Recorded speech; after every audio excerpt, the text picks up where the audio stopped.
আজকের এ খুতবা এমন একটি সময়ে উপস্থিত হয়েছে যে সময়গুলো মর্যাদার দিক থেকে সব থেকে শ্রেষ্ঠ।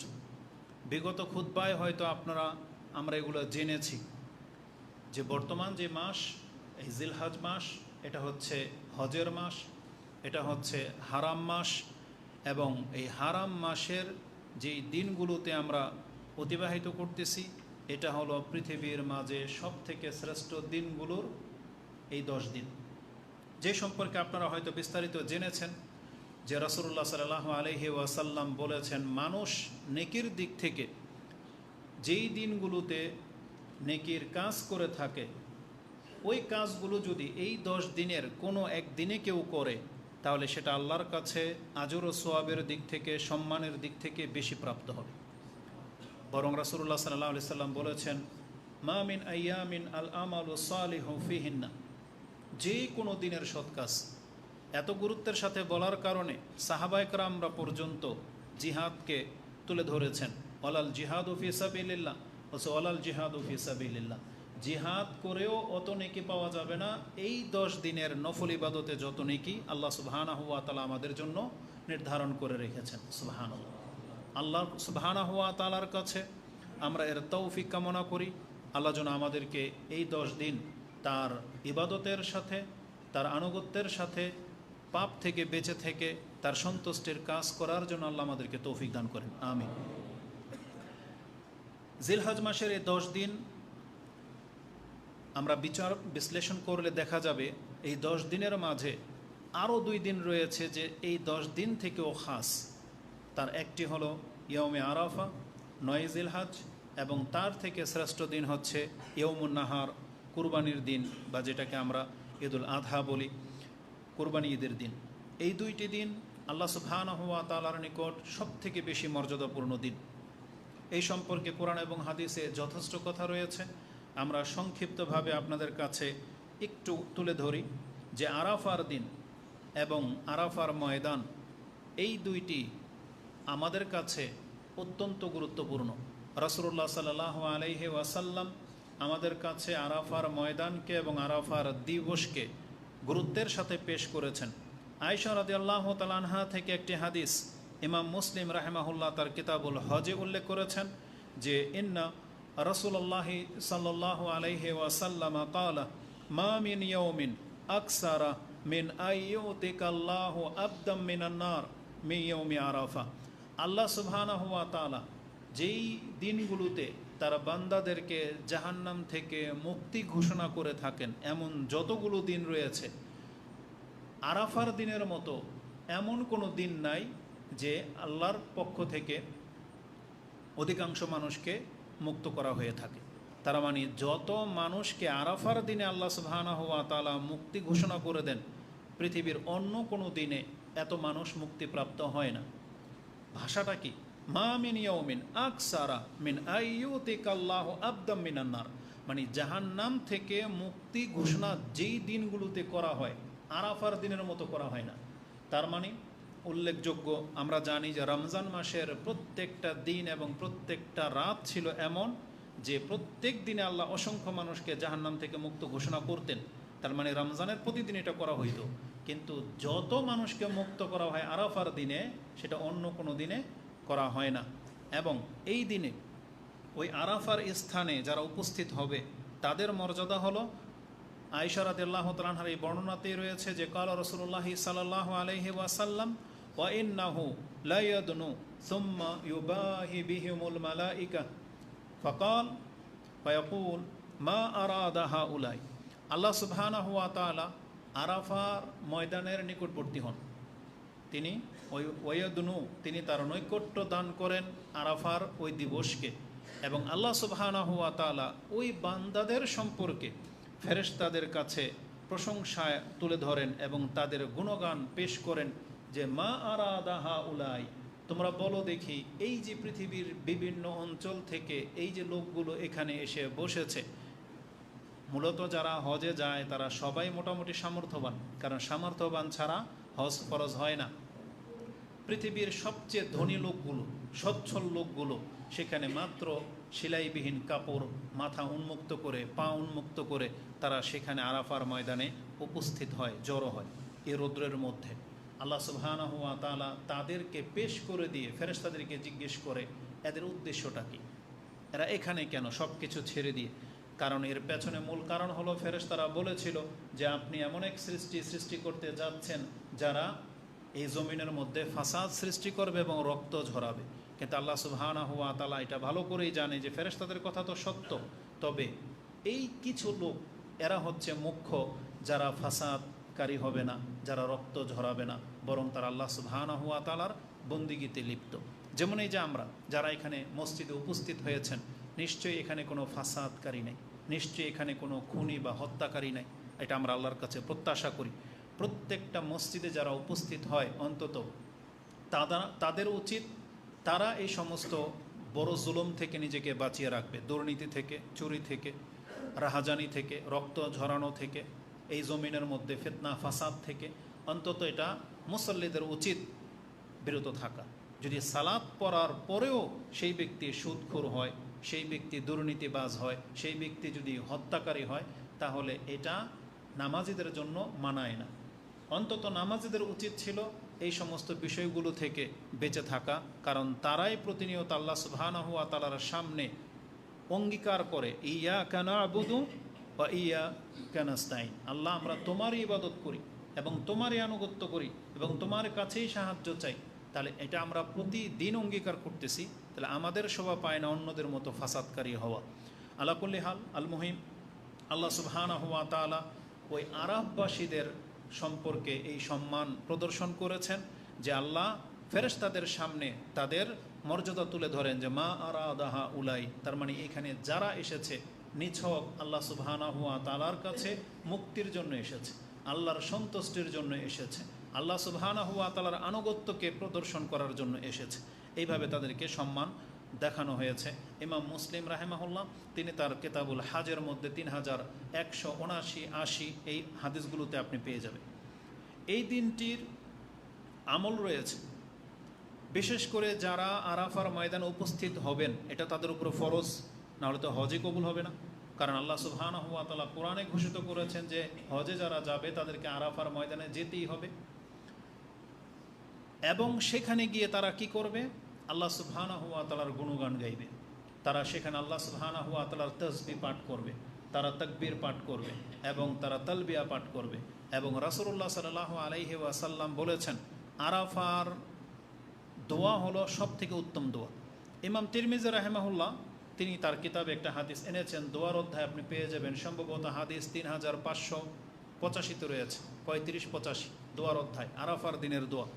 সেখানে রাসূলুল্লাহ সাল্লাল্লাহু আলাইহি ওয়াসাল্লাম থেকে একটা হাদিস বর্ণনা করা হয়েছে যে ক্বালা রাসূলুল্লাহ সাল্লাল্লাহু আলাইহি ওয়াসাল্লাম খায়রুদ দুআই আদ-দুআউ ইয়াউমি আরাফা ওয়া খায়রু মা আকুল ওয়া নাবিয়ুনা মিন ক্বাবল, আমি যেই দোয়া, উত্তম দোয়াটি আমি করেছি এবং আমার পূর্বে প্রত্যেক নবীরা করেছেন, সেটা হচ্ছে লা ইলাহা ইল্লাল্লাহু ওয়াহদাহু লা শারীকা লাহু লাহুল মুলকু ওয়া লাহুল হামদু ওয়া হুয়া আলা কুল্লি শাইইন কাদির।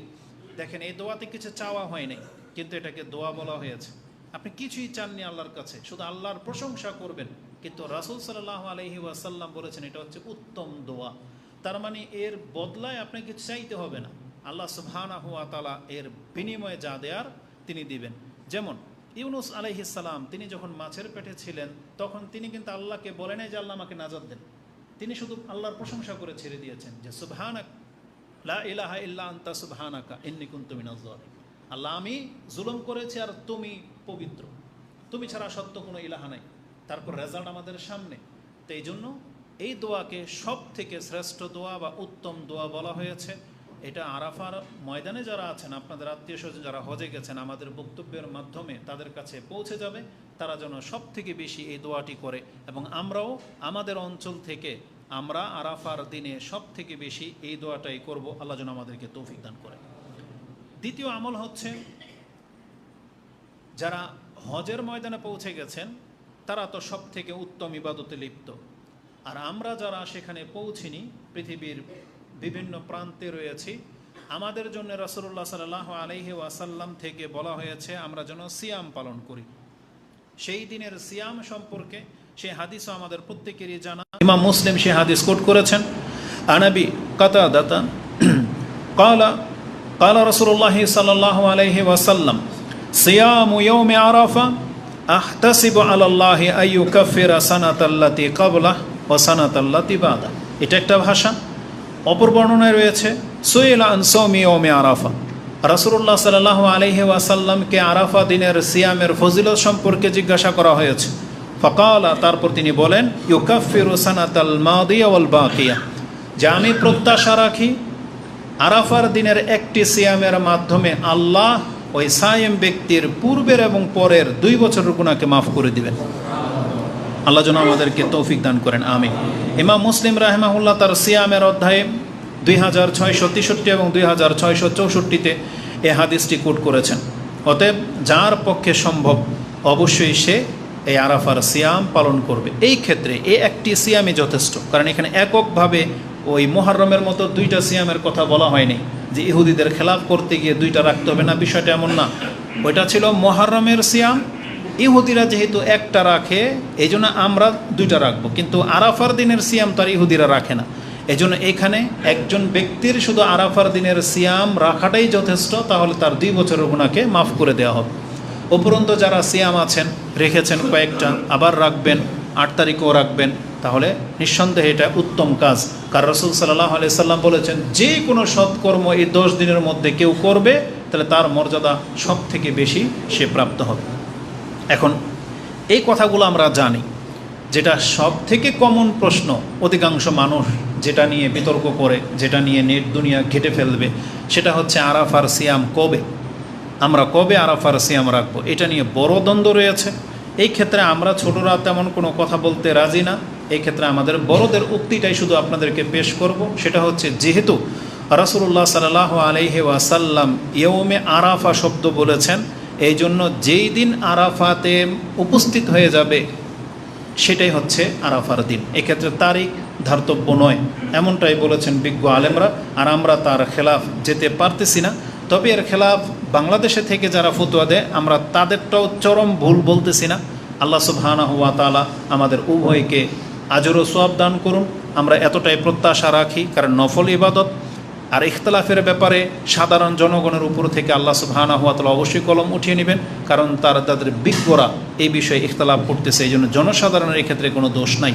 যদিও চাঁদ দেখার উপরে ভিত্তি করেই আরাফার নির্ণয় হয়, এই কেয়াস করলে তাদেরটাও ভুল না।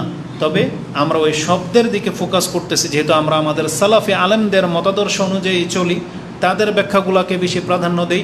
অতএব আমাদের সালাফি আলেমগণ যারা বিজ্ঞ সালাফরা রয়েছেন, তারা বলতেছেন এটা হচ্ছে এক্সেপশনাল। এই জন্য শুধু আরাফার দিনটা সৌদি আরবের একটা স্থানের সাথে খাস, এই জন্য ওই দিন যেই দিন এটাই হবে পুরো বিশ্বের জন্য আরাফা। আমরা এর বেশি খেলাফ যেতে পারতেছি না। তো এবছর এই মে মাসের 26 তারিখে আরাফা ঘোষণা হয়ে গেছে। আমরা চেষ্টা করব 26 তারিখেই সিয়াম রাখতে। তবে যারা 27 তারিখ রাখবে আমরা তাদেরকে ভুল বলি না, কারণ এই অধিকার আমাদের নাই। আল্লাহ আমাদেরকে তৌফিক দান করুন। এই দিনে আমাদের জন্য আরেকটি কাজ হলো ফজরের সালাতের পর থেকে 5 ওয়াক্ত সালাতের পর তাকবীর পাঠ করা। এ সম্পর্কে রাসূলুল্লাহ সাল্লাল্লাহু আলাইহি ওয়াসাল্লাম থেকে স্পষ্ট কোনো হাদিস বর্ণিত হয়নি। তবে বিশিষ্ট সাহাবায়ে কেরামদের মাঝে যেমন আলী, আব্দুল্লাহ ইবনে আব্বাস রাদিয়াল্লাহু তাআলা আনহুম আজমাইন, তাদের কাছ থেকে কিছু আসার পাওয়া যায়। কানা আব্দুল্লাহ ইবনে ওমর ওয়ান আলীন আন্নাহু কানা ইউকাব্বিরু বাদা সালাতিল ফজর ইয়াউমে আরাফা, তারা আরাফার দিনের ফজরের নামাজের পরে তাকবীর পাঠ করতেন ইলা সালাতিল আসরি মিন আখির আইয়ামি তাশরিক, তাশরিকের শেষ দিনের আসর সালাত পর্যন্ত, মানে 13ই জিলহজের আসর সালাত পর্যন্ত তারা এই নামাজের পরে তাকবীর পাঠ করতেন। এটা মুসান্নাফ ইবনে আবি শাইবা তিনি তার কিতাবের মধ্যে 5633 এবং 5631 এবং 33 উল্লেখ করেছেন।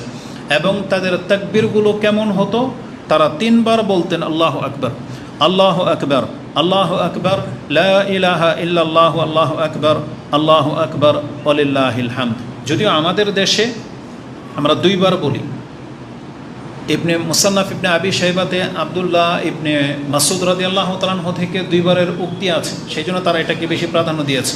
তবে এর পাশাপাশি হাদিসগুলো এসেছে সেখানে 3 বারের কথা রয়েছে, যেমনটা এই বর্ণনাতে রয়েছে আলী, আব্দুল ইবনে ওমর, তারা 3 বার করে বলতেন। এবং মুসান্নাফ ইবনে আবি শাইবাতে আরেকটি উক্তি করেছেন আন্নাল হাসান আল বসরি, তিনিও 3 বার করে পাঠ করতেন যে কানা ইউকাব্বিরু আল্লাহু আকবার সালাসা মাররাতিন, তিনি 3 বার বলতেন। তার মানে আল্লাহু আকবার, আল্লাহু আকবার, আল্লাহু আকবার, লা ইলাহা ইল্লাল্লাহু আল্লাহু আকবার, আল্লাহু আকবার ওয়ালিল্লাহিল হামদ। এটা মানে সুন্নতে সাহাবা বলা চলে। তবে এই জিনিসটাকে আমাদের দেশে মাইকে ঘোষণা করা হয় এবং এমনভাবে তালকিন করা হয় মনে হচ্ছে যে কোনো ফরজ বিধান, যে নামাজের পরে যদি কারো ছুটে যায় মনে হচ্ছে মহাপাপ হয়ে যাবে, এমনভাবে তারা মাইকে বলে এবং মাইকে বলতে থাকে মহিলাদেরকে যে যারা ঘরে আছেন তারা 5 ওয়াক্ত নামাজের পরে এইভাবে তাকবীর পাঠ করবেন। মূলত এটা সুন্নাহ হিসাবে নেওয়া যেতে পারে, যদিও রাসূলুল্লাহ সাল্লাল্লাহু আলাইহি ওয়াসাল্লাম থেকে স্পষ্ট প্রমাণিত নয়। তবে সাহাবায়ে কেরাম থেকে যেহেতু প্রমাণিত, তাহলে এটা একটা আমল, কিন্তু এটাকে এত বেশি গুরুত্ব দেওয়া যাবে না যে ভয় ধরিয়ে দেয় এমনভাবে তারা ব্যক্ত করে, এটা মোটেও উচিত নয়। তাহলে আমরা এই তাকবীরগুলো পাঠ করব, এটা হচ্ছে সালাতের সাথে খাস। আর এমনিতে সারাদিন অবশ্যই আমাদেরকে আল্লাহ সুবহানাহু ওয়া তাআলার জিকিরে কাটাতে হবে, কারণ এই হজের দিনগুলোতে জিকিরের মর্যাদা এমন। আপনি সূরা বাকারা পড়েন, তাতে দেখেন ওখানে জিকিরকে আল্লাহ সুবহানাহু ওয়া তাআলা সবচেয়ে বেশি প্রাধান্য দিয়েছে। যেমন একটা আয়াতে আল্লাহ এটা বলেছেন, ফাইজা কাদাইতুম মানাসিকাকুম ফাযকুরুল্লাহা কাযিকরিকুম আবাআকুম আও আশাদ্দা যিকরা। তোমরা হজ পূর্ণ হয়ে যাওয়ার পর, তার মানে এই মিনার 3 দিন, এই আইয়ামে তাশরিক, আল্লাহ বলেছেন তোমরা আল্লাহকে অধিক মাত্রায় স্মরণ করো, অধিক মাত্রায়, এখানে আর কারো স্মরণ চলবে না। তাহলে এইভাবে জিকিরকে প্রাধান্য দেওয়া হয়েছে। এমনকি রাসূলুল্লাহ সাল্লাল্লাহু আলাইহি ওয়াসাল্লামকে জিজ্ঞাসা করা হয়েছে আইয়ুল হজ্জ আফদাল, কোন ব্যক্তির হজ সবচেয়ে উত্তম? তখন রাসূল সাল্লাল্লাহু আলাইহি ওয়াসাল্লাম বলেছেন আল হাজ্জু ওয়া শাজ্জু, এই শব্দ দুটো বলেছেন, আল আজ্জু ওয়া শাজ্জু। আজ্জু হলো বলা হয়েছে যে যেই ব্যক্তি অধিক মাত্রায় তাকবীর পাঠ করে, তার মানে এই হজের পুরো সময়টা সে সেলফি, ঘুরে ঘাড়ে আর ওই বিভিন্ন জায়গা প্রদর্শন করে শুধু দেশে আত্মীয় স্বজনের কাছে ছবি পাঠিয়ে সময় নষ্ট করে না, বরং যে সব থেকে বেশি তাকবীর পাঠ করে। আর অসাহ্য হচ্ছে নাহরাল বদন, যেই ব্যক্তি হজে গিয়ে উট কুরবানি করতে পারে তাহলে তার হজটা বেশি গুরুত্বপূর্ণ। তার মানে ওই বকরি গরুর চেয়ে ওটের কদর বেশি করা হয়েছে এখানে। মানে তাহলে যার ওট কুরবানি করবে, মানে আল্লাহ ওই হজের জন্য হাদি পেশ করবে, তাহলে অবশ্যই তার খরচ বেশি, এই জন্য তার নেকিও বেশি হবে। এই জন্য ওই ব্যক্তির হজ হচ্ছে সব থেকে উত্তম, যেই ব্যক্তি বড় পশু কুরবানি করতে পারে, বিশেষ করে ওটের কথা আছে, এবং যারা অধিক মাত্রায় তালবিয়া পাঠ করে বা তাকবীর পাঠ করে। আমি জানি যে রাসূলুল্লাহ সাল্লাল্লাহু আলাইহি ওয়াসাল্লাম জীবনের একটাই হজ, প্রথম হজ, জীবনের শেষ হজ, তিনি একা কয়টা উট কুরবানি করেছেন? 100। তার অর্থায়নে তিনি 100 উট কুরবানি করেছেন। পৃথিবীর কোনো বাদশাহ হয়তো আজ পর্যন্ত এটা করে দেখাইতে পারেনি।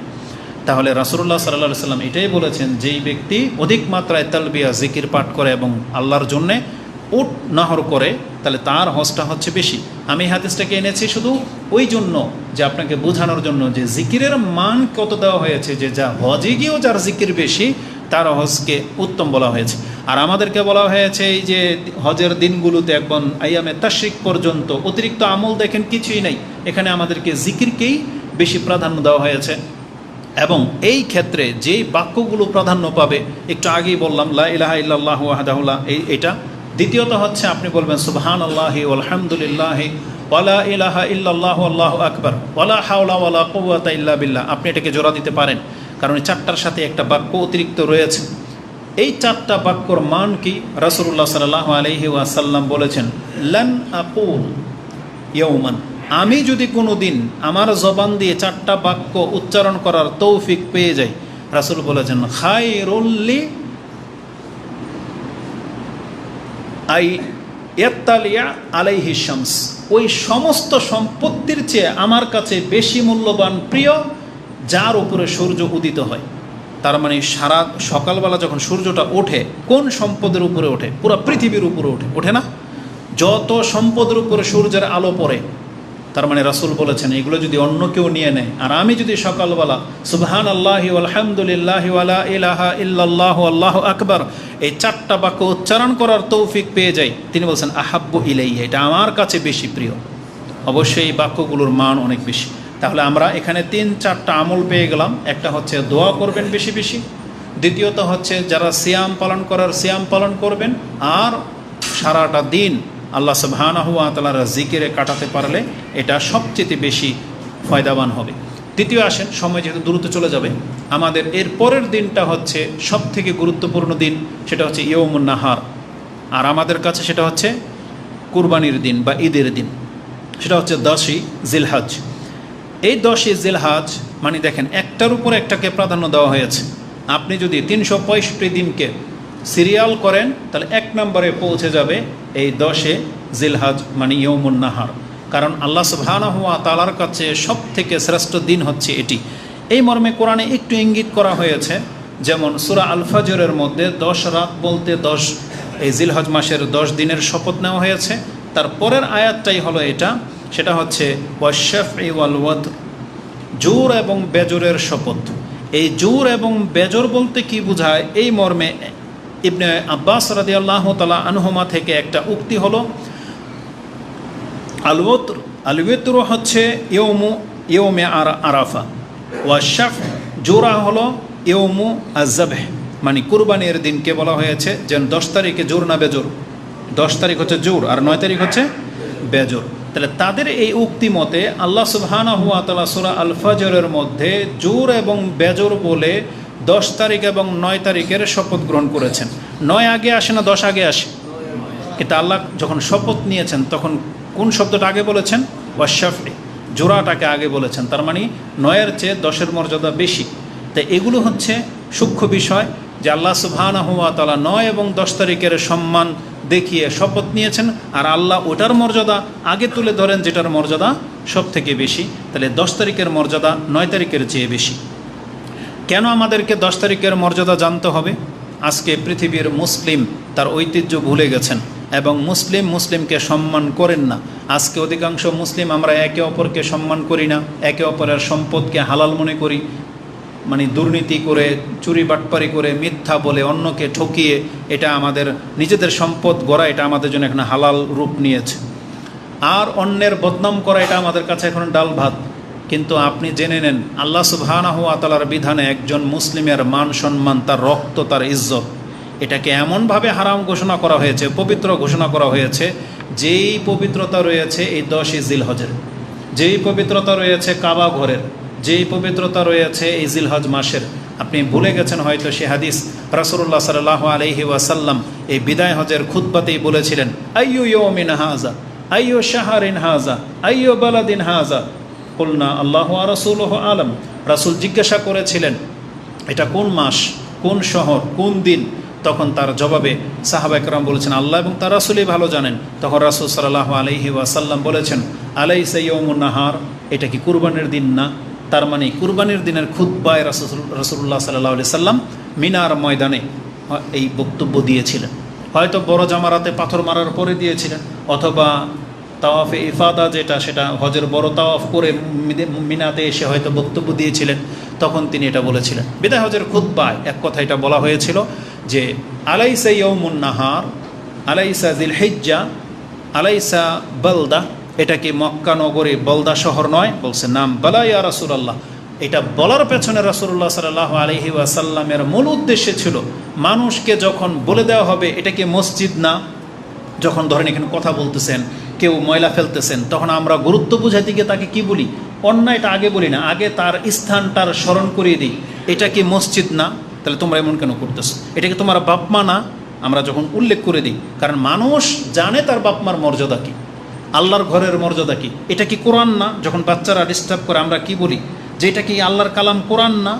তার মানে আগে এটা উল্লেখ করা হয় কেন? যাতে করে এর মর্যাদাটা তার স্মরণে চলে আসে।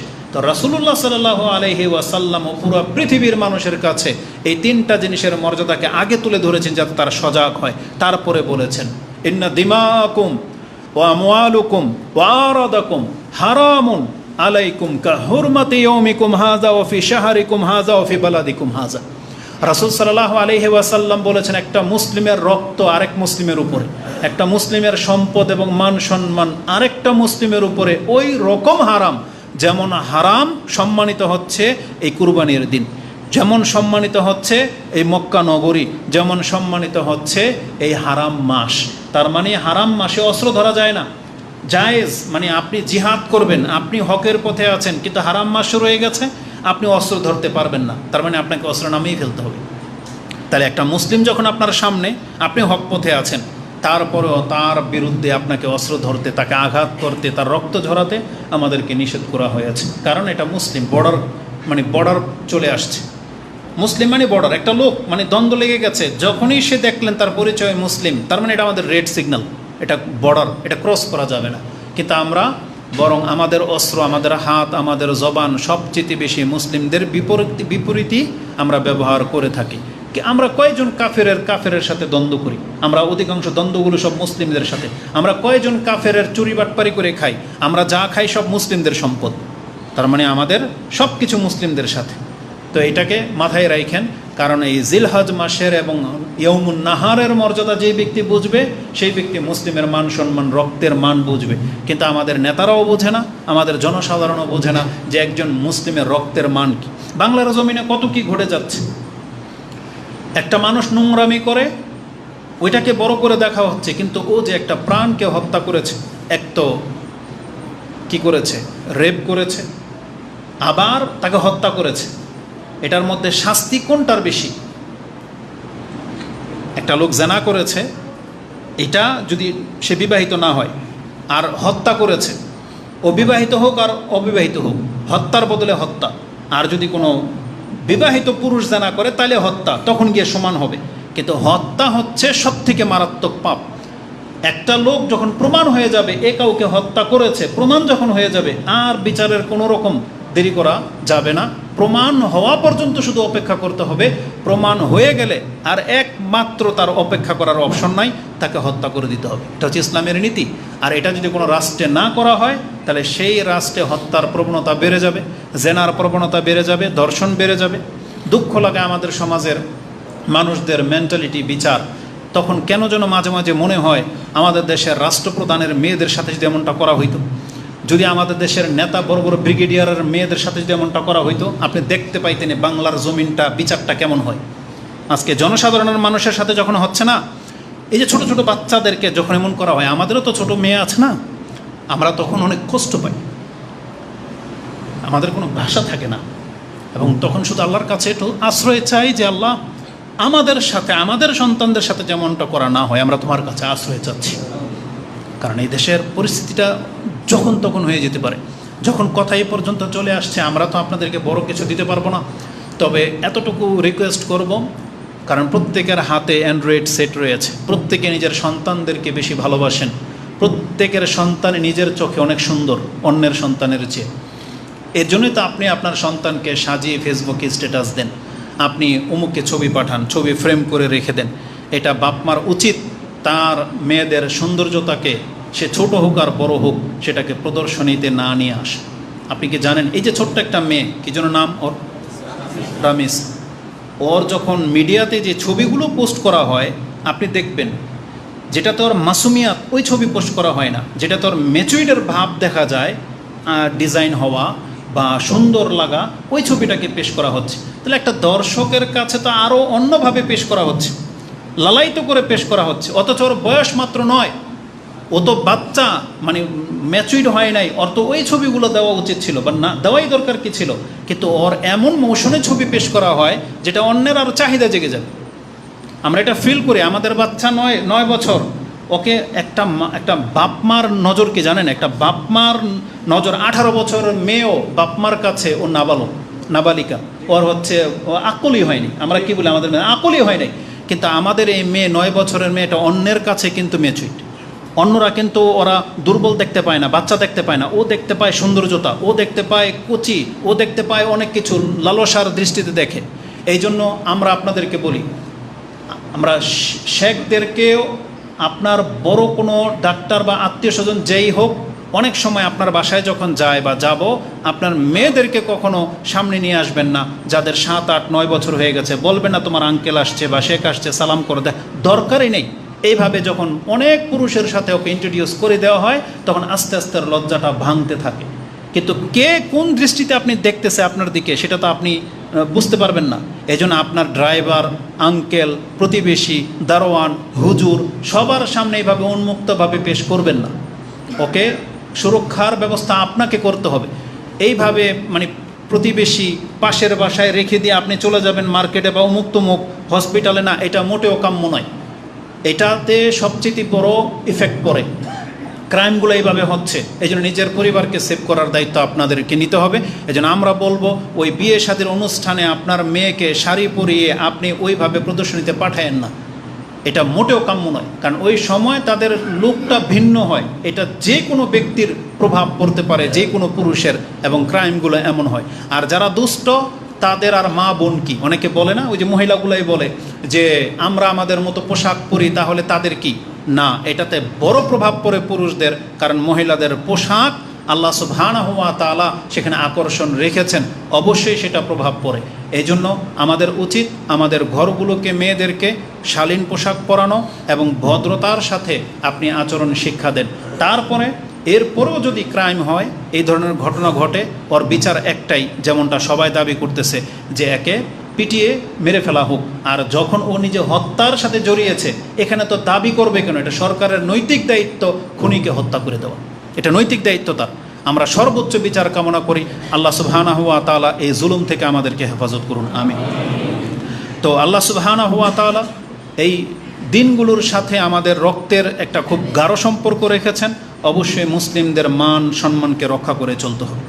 রাসূলুল্লাহ সাল্লাল্লাহু আলাইহি ওয়াসাল্লাম এই ইয়াউমুন নাহার, এই কুরবানির দিনের মর্যাদা সম্পর্কে ব্যক্ত করেছেন, যেটা ইমাম আবু দাউদ রাহিমাহুল্লাহ তিনি তার কিতাবুল মানাসিকার মধ্যে একটা হাদিস এনেছেন, 1765-তে আপনি পেয়ে যাবেন। আন আব্দুল্লাহ ইবনে কুরতিন আনিন নবী সাল্লাল্লাহু আলাইহি ওয়াসাল্লাম ক্বালা ইন্না আযামাল আইয়ামি ইনদাল্লাহি তাবারাকা ওয়া তাআলা ইয়াউমুন নাহার সুম্মা ইয়াউমুল কর।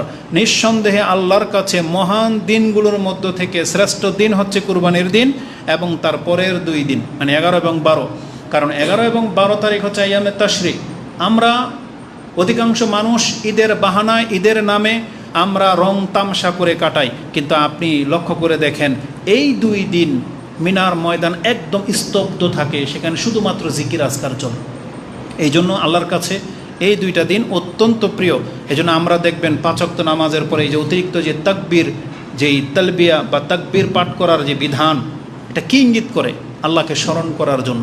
কিন্তু দুর্ভাগ্যবশত বাংলার জমিনে আমরা সৌভাগ্যবান এক হিসেবে, মুসলিম রাষ্ট্র বা মুসলিম দেশ হিসেবে, অপরদিকে আমাদের দুর্ভাগ্য হচ্ছে আমাদের নেতাগুলা, ব্যবসায়ীগুলা, এরা হচ্ছে ফুজ্জার হয়ে উঠবে কিয়ামতের মাঠে।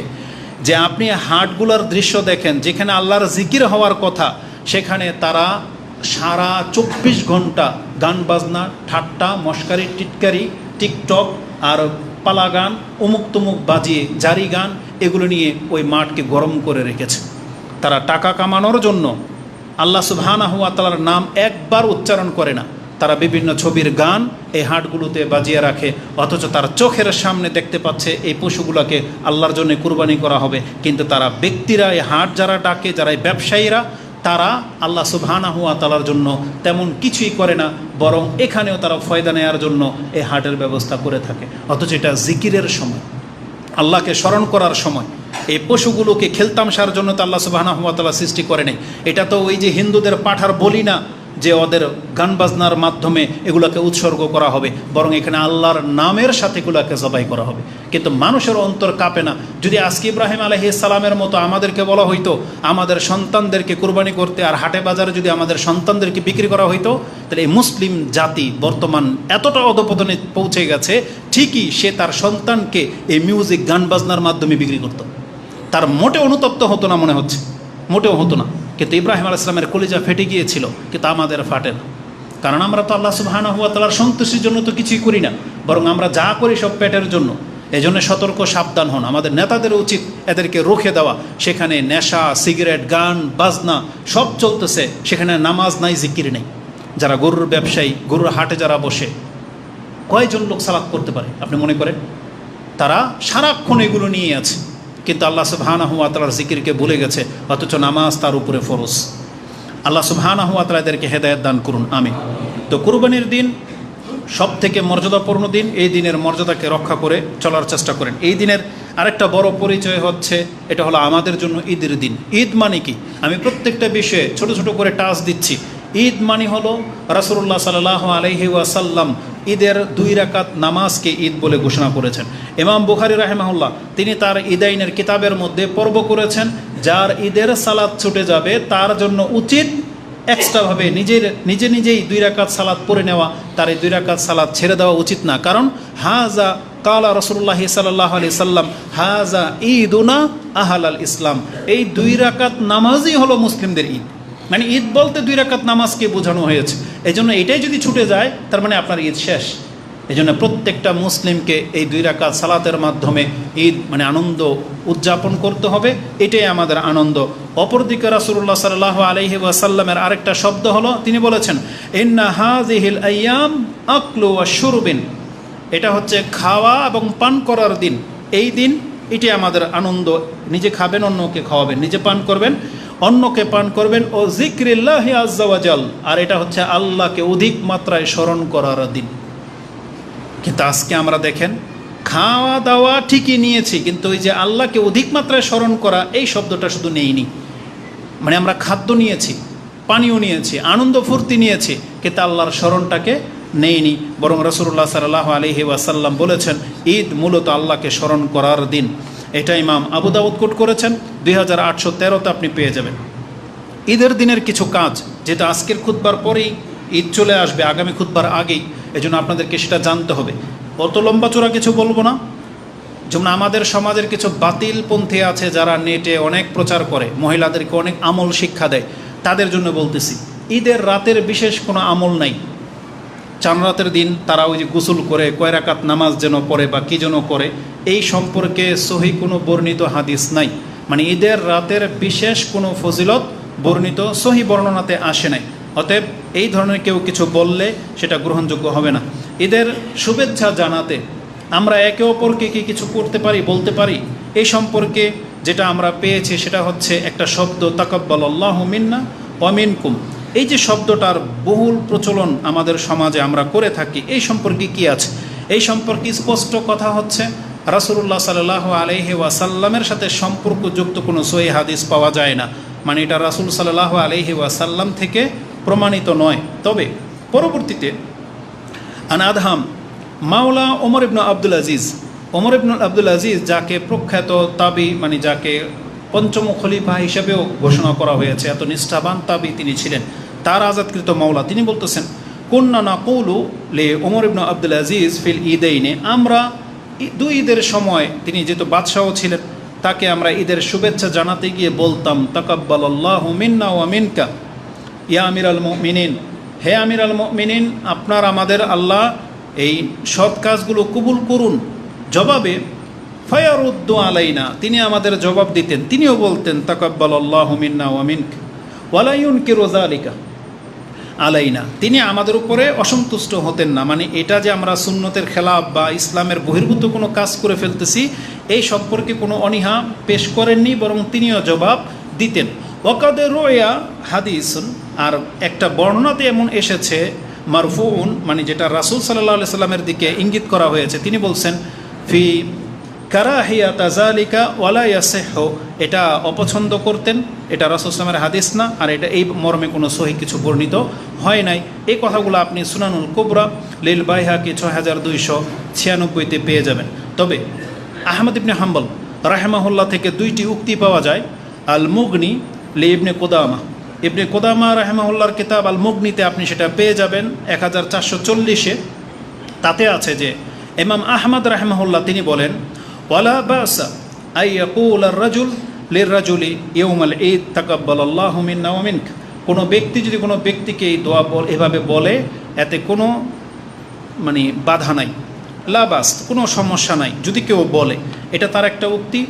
এবং তার থেকে আরেকটা উক্তি পাওয়া যায়, যেহেতু তিনি বিজ্ঞ, তিনি বলতেছেন লা আবতাদি বিহি আহাদান, তবে এটা যেন কেউ শুরু না করে, তার মানে এটা আমি আর আপনাকে উৎসাহিত করা হয়নি, মানে আমি আর আপনি ওই ফেসবুকে স্ট্যাটাসে সকালবেলা বিকালবেলা নিজে থেকে শুরু করব না, দেখা হয়েছে আর বলবেন তাকাব্বালাল্লাহু মিন্না ওয়া মিনকা, মানে এটা আমি আর আপনি শুরু করব না। তবে আপনাকে আমাকে যদি কেউ বলে তাহলে জবাবে আপনি বলতে পারেন, কিন্তু আপনি আর আমি এটাকে প্রচলন ঘটাবো না যে এটা বলতে হয় বা এটা সুন্নাহ বা এটা মনে হয় নিয়ম না, এটা নিয়ম না।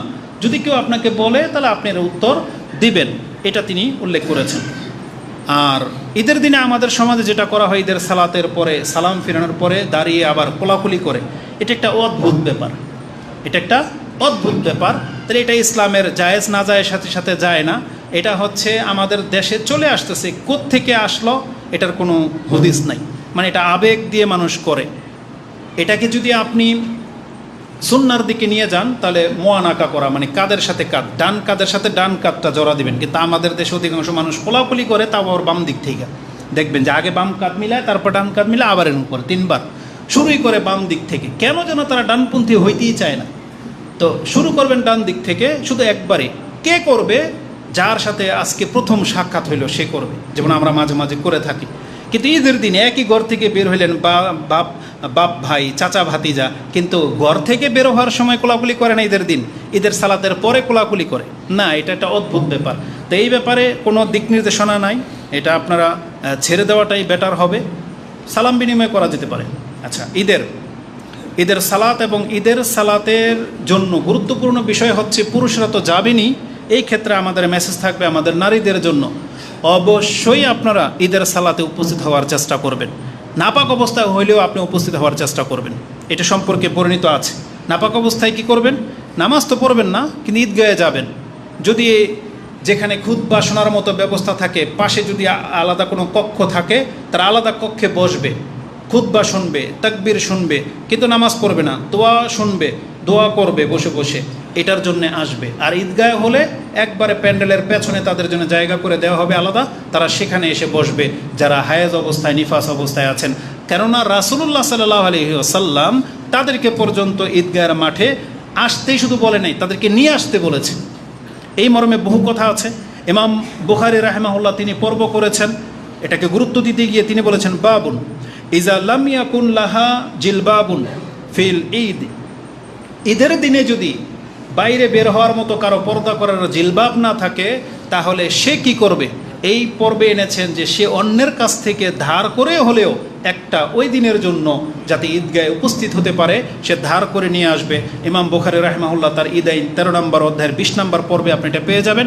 এবং এই ক্ষেত্রে তিনি হাদিস কোট করেছেন যে কালা ইমরাতুন, একজন মহিলা বললেন, ইয়া রাসূলুল্লাহ আলা ইহদানা বাসুন ইজা লাম ইয়াকুন লাহা জিলবাবুন আল্লাহ তাখরুজ, আমাদের কারো যদি জিলবাব না থাকে, এজন্য যদি আমরা ঘর থেকে না বের হই, এটা কি আমাদের কোনো অপরাধ হবে? মানে এটা কোনো বড় ধরনের ত্রুটি? তখন রাসূলুল্লাহ সাল্লাল্লাহু আলাইহি সাল্লাম বলেছেন, ফাকালা লিতুলবিসাহা সাহিবাতুহা মিন জিলবাবিহা, বরং তোমার উচিত অন্যের কাছ থেকে ধার করে হলেও তুমি এটা নিয়ে আসো। এতটা গুরুত্বের সাথে রাসূলুল্লাহ সাল্লাল্লাহু আলাইহি ওয়াসাল্লাম পেশ করেছেন। ইমাম বুখারী রাহিমাহুল্লাহ 927 নম্বর হাদিস আপনি এটা পেয়ে যাবেন। এবং তিনি আরেকটা অধ্যায় কায়েম করেছেন 15 নম্বর পর্বে, খুরুজিন নিসাই ওয়াল হুইয়্যিদি ইলাল মুসাল্লাহ। রাসূলুল্লাহ সাল্লাল্লাহু আলাইহি ওয়াসাল্লাম আদেশ করেছেন যে মহিলারা এবং কে হায়েজওয়ালা মহিলারা পর্যন্ত ঈদগাহের ময়দানে আসবে। এর হিকমা কি? কেন তাদেরকে এতটা গুরুত্বের সাথে নিয়ে আসতে বলা হয়েছে? রাসূলুল্লাহ সাল্লাল্লাহু আলাইহি ওয়াসাল্লাম বলেছেন, ফালিয়াশহাদন আল খায়রা ওয়া দাওয়াতাল মুসলিমিন, যাতে করে তারা খায়ের কল্যাণের মধ্যে অংশ নিতে পারে এবং মুসলিমদের দোয়াতে অংশ নিতে পারে। তার মানে ঈদের সালাত হচ্ছে মুসলিমদের জন্য কল্যাণ, ঈদের সালাত হচ্ছে দোয়া করার জায়গা। এই জন্য রাসূলুল্লাহ সাল্লাল্লাহু আলাইহি ওয়াসাল্লাম বলেছেন তারা তাতে অংশ নেবে। এবং আরেকটা হাদিস আমরা পাই যে ঈদের দিনে রাসূলুল্লাহ সাল্লাল্লাহু আলাইহি ওয়াসাল্লাম মহিলাদের কাছ থেকে দান নিয়েছিলেন। তার মানে মহিলারা সেই দিন দান করবে, এটা একটা বড় কল্যাণকর। এবং এটা ঈদগাহের এবং মুসলিমদের মসজিদের বড় কল্যাণ হয়, কারণ মহিলারাও দান করতে পারে, আর এটা একটা তাদের খাত। এই জন্য তাদেরকে সেখানে নিয়ে আসতে হবে। এবং রাসূলুল্লাহ সাল্লাল্লাহু আলাইহি ওয়াসাল্লামের আরেকটা শব্দ হচ্ছে 971-এ, ফায়ুকাব্বিরনা বিতাকবীরিহিম, তারা আমাদের সাথে তাকবীর পাঠ করতে পারবে। ওয়ায়াদউনা বিদুআইহিম, এবং তারা আমাদের দোয়ার সাথে অংশ নিতে পারবে। ইয়ারজুনা বারাকাতা যালিকাল ইয়াউমি ওয়া তুহরিহি। আর রাসূল সাল্লাল্লাহু আলাইহি সাল্লাম চেয়েছেন এই দিনের পবিত্রতা এবং বরকত যেন তারা প্রাপ্ত হয়, এই জন্য তাদেরকে নিয়ে আসতে বলা হয়েছে। এই মর্মে ইমাম বুখারী রাহিমাহুল্লাহ হাদিস ব্যক্ত করেছেন। তো এই জন্য আমরা আমাদের মহিলাদেরকে বলবো, অবশ্যই আপনি ঈদের ময়দানে আসার চেষ্টা করবেন, বা মসজিদে যদি ব্যবস্থা থাকে অবশ্যই মহিলারা সেখানে আসবেন। এমনকি যেমনটা বলা হয়েছে, যদি অপবিত্র অবস্থায়ও হয় তাহলে আপনি মুসাল্লা থেকে দূরে আলাদা বসবেন, তারপর আপনাকে আসার জন্য রাসূলুল্লাহ সাল্লাল্লাহু আলাইহি সাল্লাম উৎসাহিত করেছেন। তারপরে আমাদের মূল কাজ হচ্ছে কুরবানি। কুরবানি সম্পর্কে আমরা অত ডিটেলস কিছু বলবো না, যেহেতু আপনারা এই সম্পর্কে যথেষ্ট কিছু জানেন। শুধু এতটা বলবো, বাড়াবাড়ি নয়, কুরবানি হচ্ছে সুন্নতে মুআক্কাদা, এটা কারো উপরে ফরজ করা হয়নি। অধিকাংশ মানুষগুলোই মাযহাবী বক্তা যারা, বা অধিকাংশ মানুষগুলোকে তারা এর ভিত্তিতে যেই ফতোয়া দিয়ে থাকে, যে অনেক মানুষকে পেরেশান করে ফেলেছে যে যার কতটুকু স্বর্ণ হলে কুরবানি তাকে করতে হবে। কুরবানির সাথে স্বর্ণের কি সম্পর্ক? কুরবানির সাথে নিসাবের কি সম্পর্ক? কুরবানির সাথে কোনো সম্পর্ক নেই। যে দিবে তার নেকি, যে দিবে না তার নেকি নেই, কিন্তু তার কোনো পাপ হবে এর কোনো গ্যারান্টি নেই। কেউ বলতে পারবে না যে তার কোনো পাপ হবে। তাহলে যেই জিনিস না করলে কোনো পাপ না, এটা তো ফরজ না আপনার উপরে। বরং রাসূলুল্লাহ সাল্লাল্লাহু আলাইহি ওয়াসাল্লাম কি বলেছেন? ইজা রাল হিলালা যিল হিজ্জা ওয়া আরাদা আইয়ুদাহি, এবং তোমাদের মধ্যে যেই ব্যক্তি কুরবানি করতে ইচ্ছুক, তার মানে ইচ্ছা কি ফরজ হয়? ইচ্ছা হচ্ছে সুন্নাহ বা নফল, অতিরিক্ত। আপনি সামর্থ্যবান হলে যতটা পারেন আপনি আল্লাহর জন্য কুরবানি করবেন, তাহলে আপনি নেকি পাবেন। কুরবানি করবেন না, নেকি পাবেন না, সোজা হিসাব। কিন্তু এটাকে ফরজ ওইভাবে বলা হয়নি। তারপরও এই মর্মে এটা সাহাবায়ে কেরামদের যুগ থেকে অনেকের দ্বিধা ছিল, তারা জানতে চেয়েছিলেন যে কুরবানি কি আমাদের উপরে ওয়াজিব ফরজ কিছু।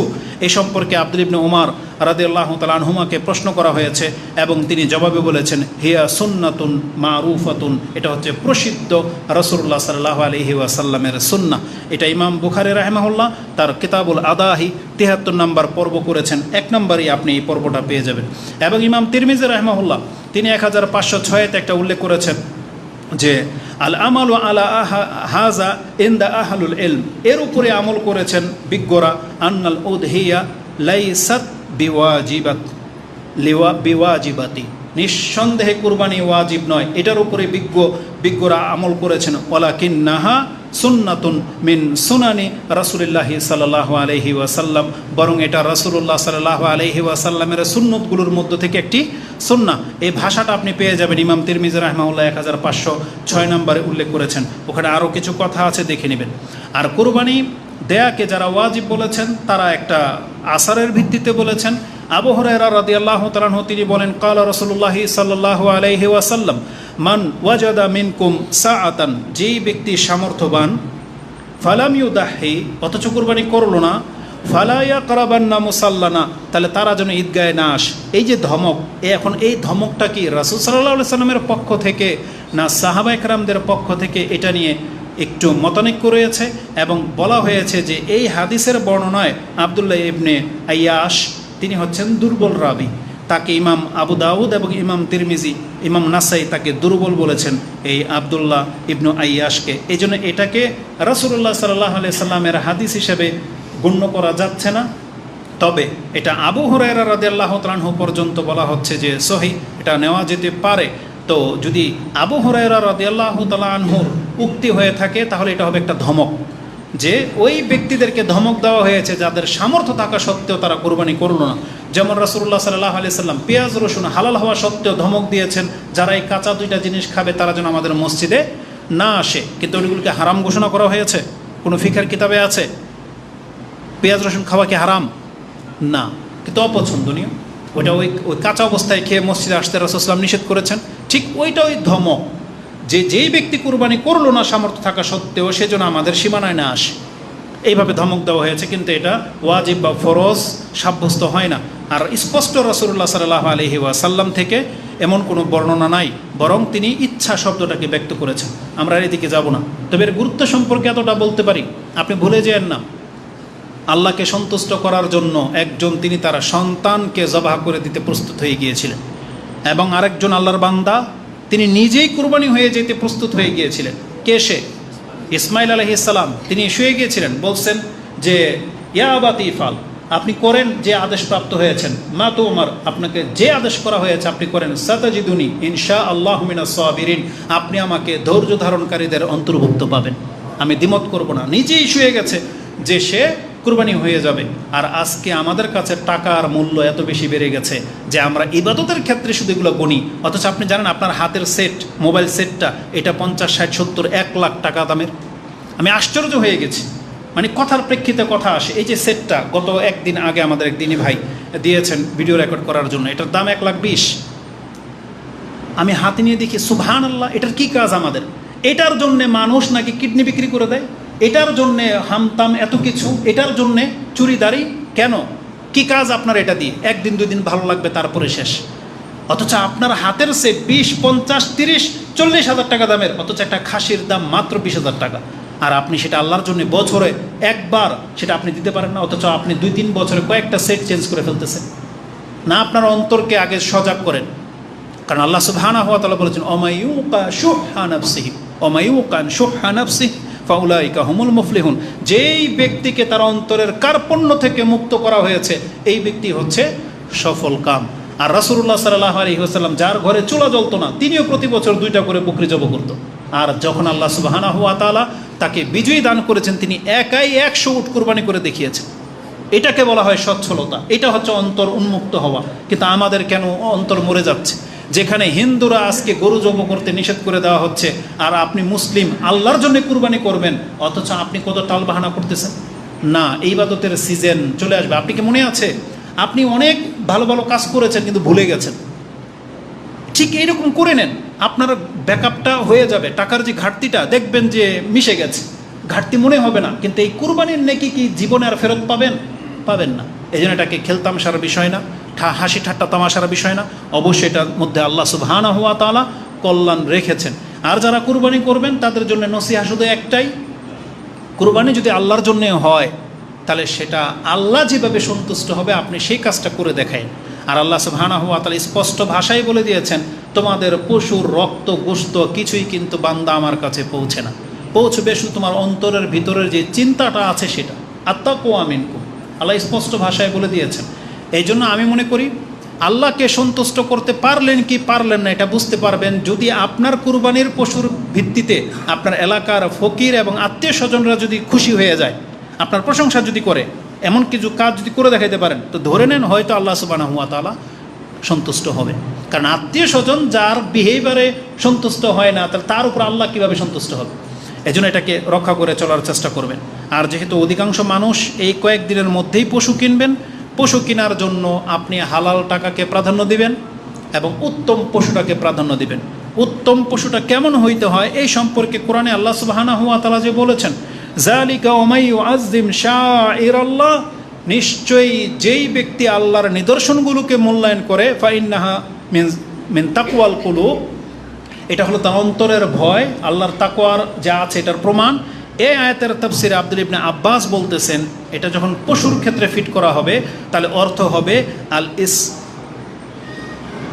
আল ইস্তিসমান ওয়াল ইস্তিহসান ওয়াল ইস্তিজাম। তার মানে এটা হবে চর্বিওয়ালা, মোটা তাজা এবং বড়।